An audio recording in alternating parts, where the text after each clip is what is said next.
Bienvenidos a Zoom Cubano, un programa del Consejo para la Transición Democrática en Cuba, un encuentro semanal de entrevistas y reflexiones sobre el presente, pasado y futuro de la isla, transmitidas a través de los canales de Cubanet.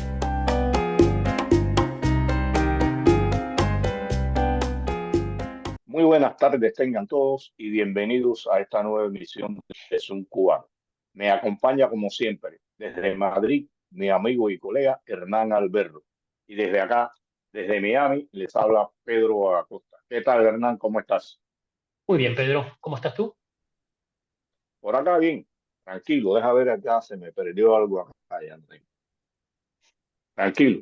Tus Eh, notas. mira, hoy cerramos el ciclo de programas dedicados a José Martí,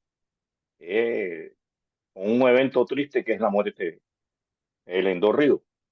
Pero antes de llegar a esa parte, debemos puntualizar algunas cosas. El 24 de febrero de 1985 había comenzado la Guerra de Independencia, la llamada Guerra del 95. Martí, Maceo y Gómez no estaban en esos momentos en la isla.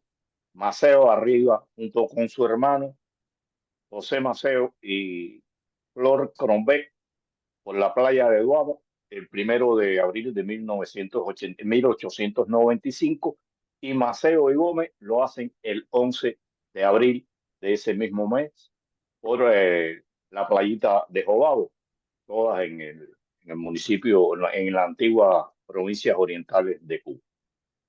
Y hay un evento muy importante que sucede el 5 de mayo de ese propio año en la finca La Mejorana, que es la reunión entre Martí,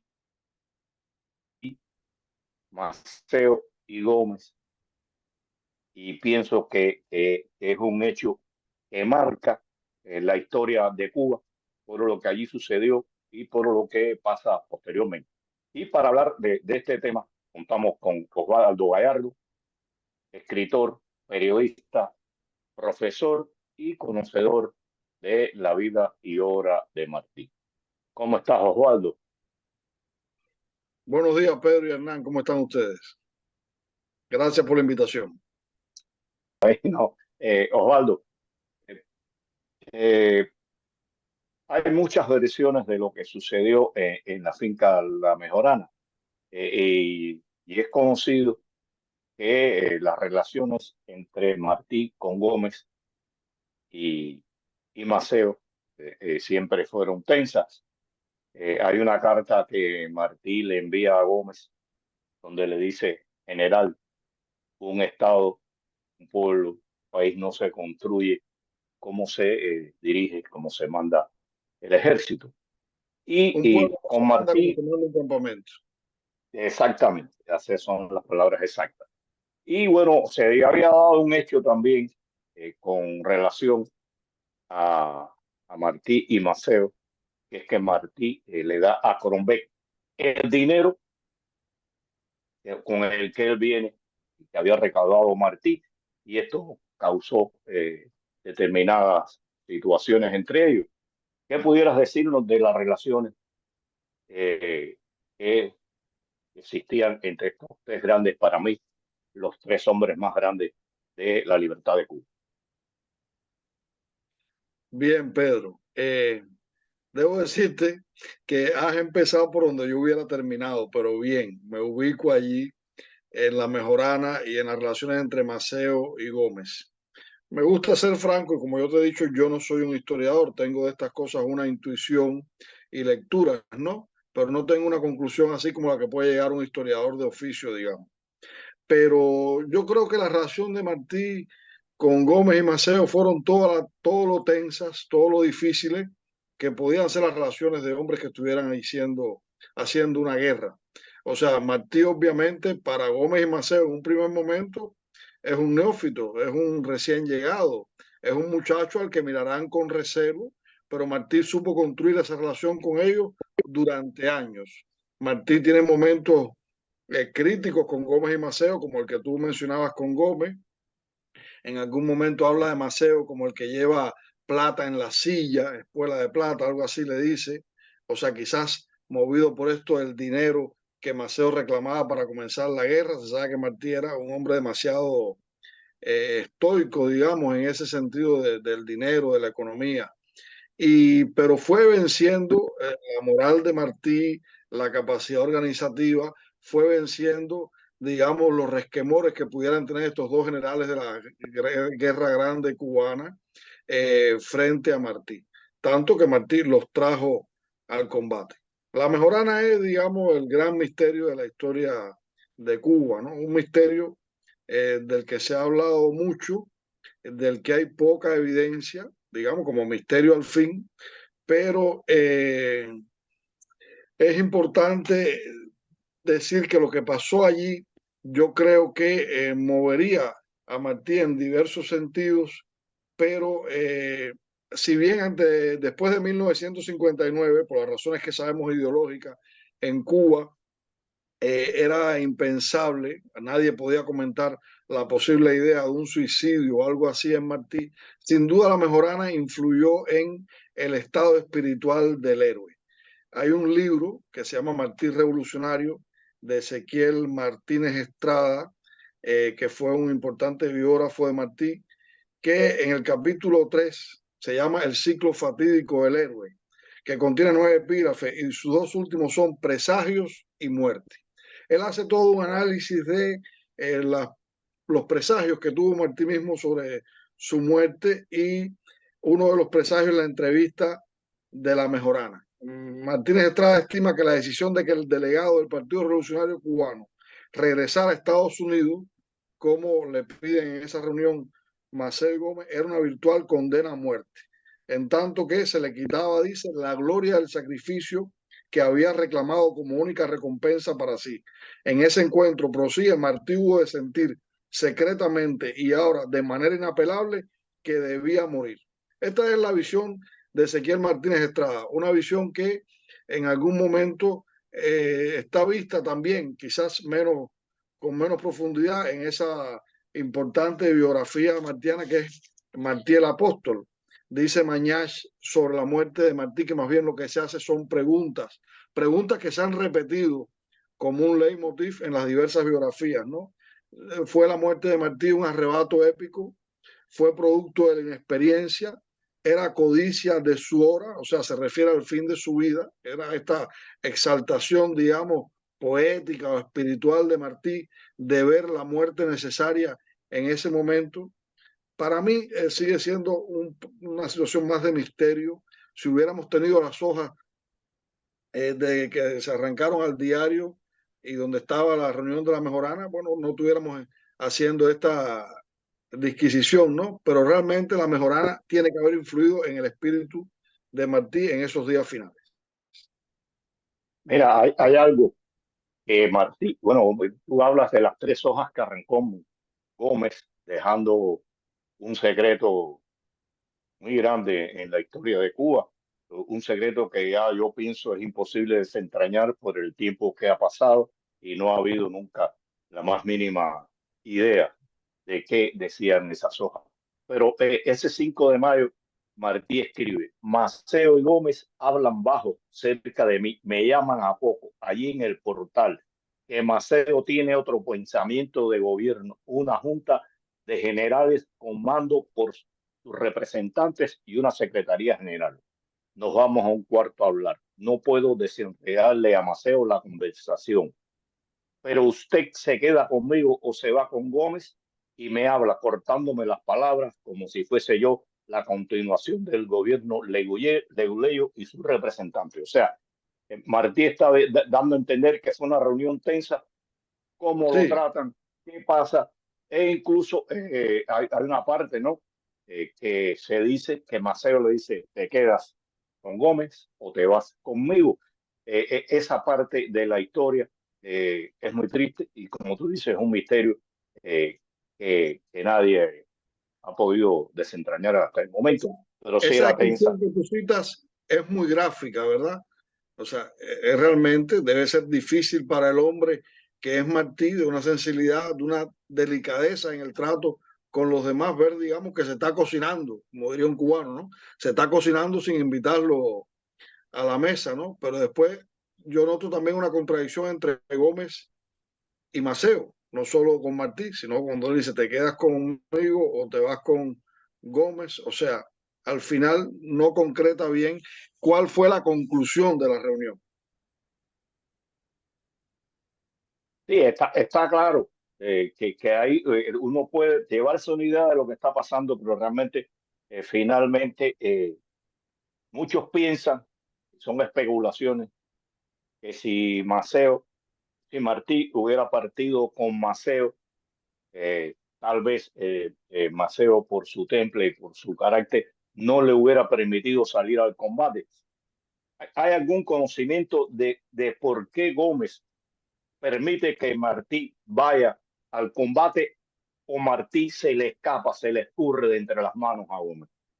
Mira, hay un artículo que me gusta citarlo para las personas que nos escuchan y que puedan leerlo después, que me parece esencial, digamos, de los últimos textos que se han escrito sobre estos asuntos, que se llama La muerte en Martí, está publicado en el Diario de las Américas, aunque tiene algunas otras publicaciones con alguna variante en la revista Convivencia, del Centro Convivencia que dirige Roberto Valdés, pero esta versión está publicada en Diario de las Américas y es un artículo del periodista y profesor y articulista Emilio Sánchez, que se llama La muerte en Martí. Emilio hace un análisis de este asunto, cómo lo tratan varias de las biografías más importantes del héroe. Y habla Emilio en este artículo de la razón circunstancial. Y es esto que tú te refieres a lo de Gómez, ¿no? Es especular siempre qué puede haber pasado, pero la real es que Emilio hace cierta disquisición aquí sobre la posible responsabilidad de Gómez en estos hechos.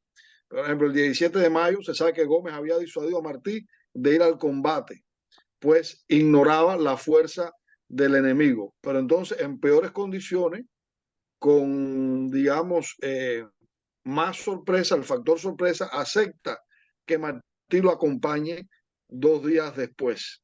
Lamentablemente, Martí no tenía una buena escolta, como se sabe, ¿no? Ah, referido a su grado de mayor general, debía haber tenido una buena escolta. Y no la tiene, nada más tiene el joven Ángel de la Guarda que lo acompaña. Gómez mismo reconoce, según cita Emilio, y voy a leer, que el plan fue deficiente, combate rudo y mal preparado, lo confieso. Desconocía no solo el tamaño de las fuerzas enemigas, sino también sus posiciones, y aún en esas desventajosas condiciones tomó decisiones equivocadas. Luego admitió que el delegado del Partido Revolucionario Cubano, o sea, Martí, había desobedecido su orden. Se cuentan en decenas las contradicciones y versiones de Gómez sobre Dos Ríos. Anota en su diario de campaña, y no pudiendo yo hacer otra cosa que marchar adelante para arrastrar la gente, no pude ocuparme más de Martí. O sea, de él mismo habla por sí solo de esto, que también fue un factor importante, ¿no? Claro, Martí no era un niño tampoco y no podía, y era bastante difícil de controlar, me imagino en ese momento, por su estado espiritual sobre la guerra. Hay un hecho sobrecogedor que narra Emilio también y que está presente. Martí fue la única víctima de ese día entre más de 300 mambíes. Un capitán español, Antonio Serra Orts, escribió en sus memorias: pero señor, ¿por qué se batía Martí en vanguardia? ¿Es posible que un futuro presidente de la República Cubana se bata como un guerrillero? Y esto lo dice un capitán español. No, mientras más se conoce sobre este hecho, los criterios, incluso ahora este que tú has mentado, más dudas surgen sobre la muerte de Martí. No llegó a estar ni 41, no llegó a 40 días de estancia en Cuba, y bueno, muere en su primer combate, y se ha especulado mucho sobre este hecho, incluso cuestiones que no deben ni tocarse, porque son más que especulaciones. Hernán.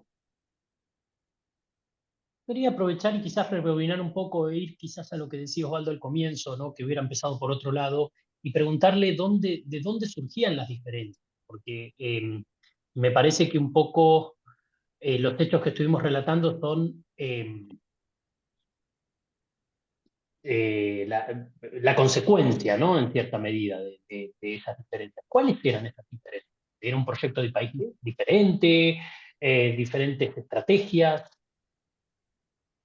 Sí, esencialmente hay que recordar entonces, hay que ir más lejos, ¿no? Cuando Martín no aparecía en el escenario, habría que recordar la diferencia entre los cubanos en la forma de gobierno, explicitada, por ejemplo, en la conducta de un el leguleyo democrático, por llamarle de algún modo, como era Ignacio Agramonte, con respecto a otros jefes mambises, como el propio Gómez, ¿no? O sea, la idea de gobierno de Agramonte que se hace contradictoria en la organización, digamos, de la República con respecto a Carlos Manuel de Céspedes y quizás con respecto a Gómez también en algún momento determinado.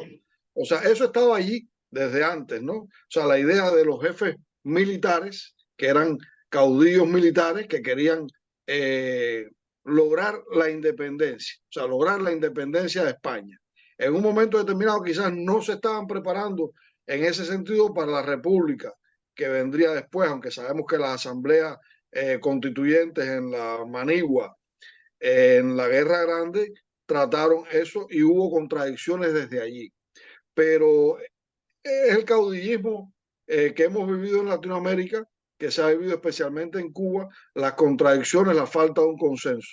Martí era un hombre excepcional en su pensamiento democrático, republicano, en su pensamiento libertario. Y obviamente, como decía ahorita, estas personas que ya tenían un historial de guerra, ven a un intelectual, digamos quizás hasta débil físicamente, un hombre que logra convencerlos de las condiciones de la guerra que él quería instituir, pero que obviamente ellos sienten recelo, continúan sintiendo recelo de su prédica o de la forma que tenía de ver la guerra. Y entonces estas contradicciones no son las únicas que hay en la historia de Cuba, ¿no? Y nos han acompañado desde entonces. Precisamente pensaba en los paralelismos con la Cuba actual, ¿no? Donde la oposición también tiene mucho de esto, de posturas irreconciliables a veces sobre diferencias más bien mínimas, ¿no? O sea, todos están de acuerdo, entiendo que en este momento todos están de acuerdo en la independencia, todos están de acuerdo en que se tiene que terminar el régimen castrista o la dictadura del Partido Comunista Cubano, pero después no hay acuerdos ni cómo, ni con quién, ni dónde. En Cuba el consenso ha sido Exactamente. posible. Ha habido momentos de consenso en la historia, ¿verdad? Las dos constituciones republicanas hablan de eso.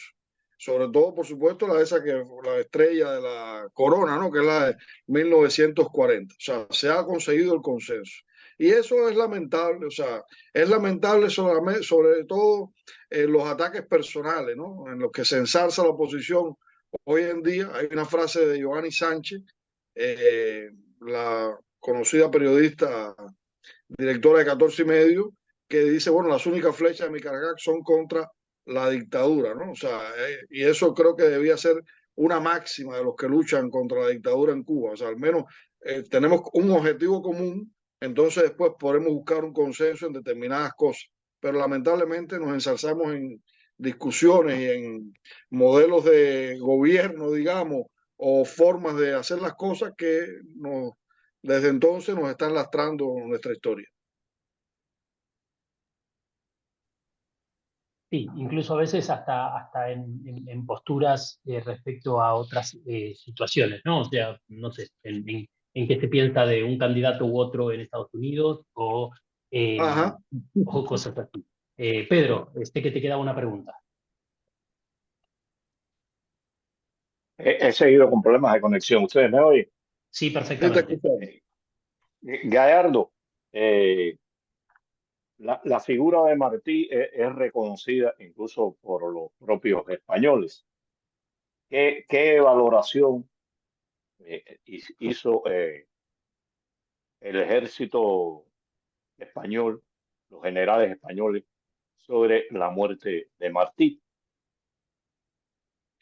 Bueno, mira, te voy a responder con las palabras del coronel Jiménez de Sandoval, el jefe de la columna que ultima a Martí. Hay unas palabras, estas palabras no sé si son las que él pronuncia en uno de los enterramientos que tuvo Martí, no sé si en el primero, pero él dice, y esto habla muy alto de tanto de Martí como de Jiménez de Sandoval como militar, ¿no? La acción de Dos Ríos es un hecho de mi historia militar en la que halló muerte. Ah, no, esto es una carta. Él dice unas palabras, pero esto es una carta que él publica después. La acción de Dos Ríos es un hecho de mi historia militar en la que halló muerte gloriosa aquel genio dotado de hermosa elocuencia, tan hermosa como los sentimientos de su hermosa alma. Su arrojo y valentía, así como el entusiasmo por sus ideales, le colocó frente a mis soldados y más cerca de las bayonetas de lo que a su elevada jerarquía correspondiera, pues no debió nunca exponerse a perder la vida de aquel modo, por su representación en la causa cubana, por los que de él dependían y por su significación y alto puesto que ocupa como primer magistrado de un pueblo que luchaba por su independencia. Estas palabras son excepcionales. O sea, y es el resumen de esa conocida canción, La clave cubana, Martí no debió de morir, hay de morir. ¿Qué te puedo decir? Esto resume la impresión incluso del enemigo. Martí, que era un hombre, como hablamos en el primer programa, creo que predicó siempre una lucha sin odios y lo consiguió. Y lo consiguió porque el pueblo español y el pueblo cubano no terminaron odiándose en los próximos 2 siglos de historia, ¿no? Y gracias, yo creo, también a la prédica de Martí, porque a veces desestimamos el poder de las palabras, ¿no? Y el poder de una labor política como la que hizo Martí, y es esencial al analizar los hechos de la historia de Cuba.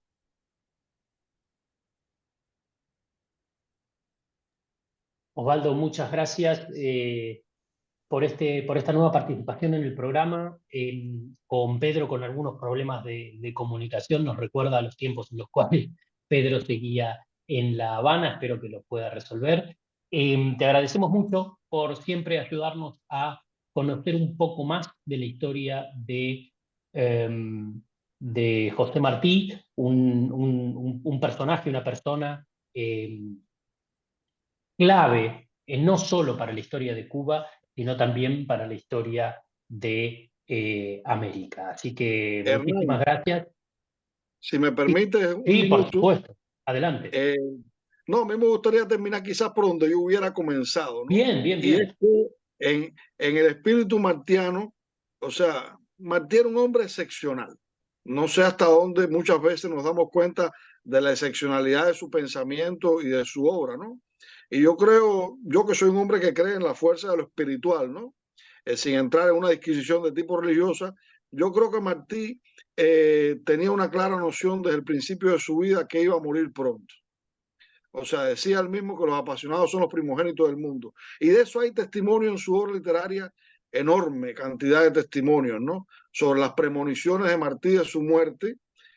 Son muy conocidos esos versos de Martí, que quiero morir bajo el sol, o sea, y otros versos como mi verso crecerá bajo la hierba, yo también crecerá. O sea, se sabía que era un hombre, él sabía, sin falsa modestia, sin soberbia, pero sin falsa modestia, que era un hombre que estaba construyendo el destino de una nación, o que estaba construyendo por lo menos el destino espiritual de una nación a la que los cubanos todavía no hemos alcanzado.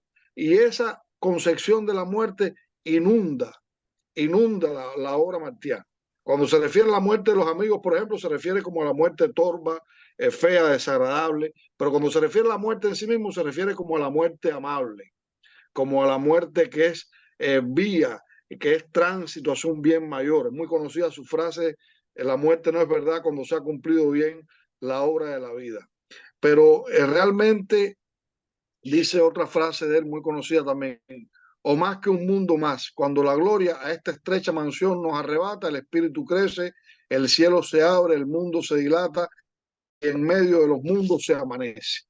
O sea, Martí no temía a la muerte, no temía a la muerte. Dice uno de los versos sencillos de él, hablando de estas ideas, yo que soy yo que vivo aunque me he muerto, soy un gran descubridor, pues anoche he descubierto la medicina de amor.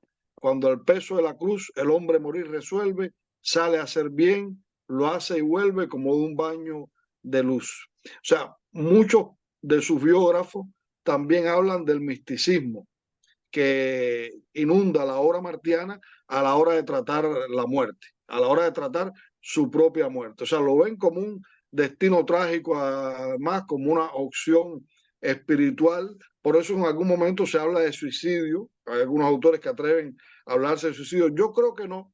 Yo creo personalmente que Martí sí estaba en un estado espiritual, digamos, de arrebato, de necesidad de confirmación de lo que él mismo veía para sí, como la persona que lleva su acción y su pensamiento hasta las últimas consecuencias. Y entonces eso quizás lo condujo a una muerte prematura. Pero es impresionante, o sea, para cualquiera que busque en la obra martiana, encontrar estas referencias a la muerte que lo acompañaron constantemente y que lo hicieron describir su propia muerte, que fue como él quiso, en Cuba y de cara al sol. Y con esto cerramos el programa. Me parece que ha quedado muy clara esta parte de la vida de Martí y de su obra también, como recién nos citaba Osvaldo. Muchas gracias nuevamente por tu participación en el programa. Gracias a usted. Y dejamos la invitación, como siempre, para nuestra audiencia el próximo sábado a las 5:30 de la tarde en las redes de Cubanet para seguir tratando de comprender, desandar, analizar el presente, el pasado y el futuro de Cuba. Muchas gracias. A usted.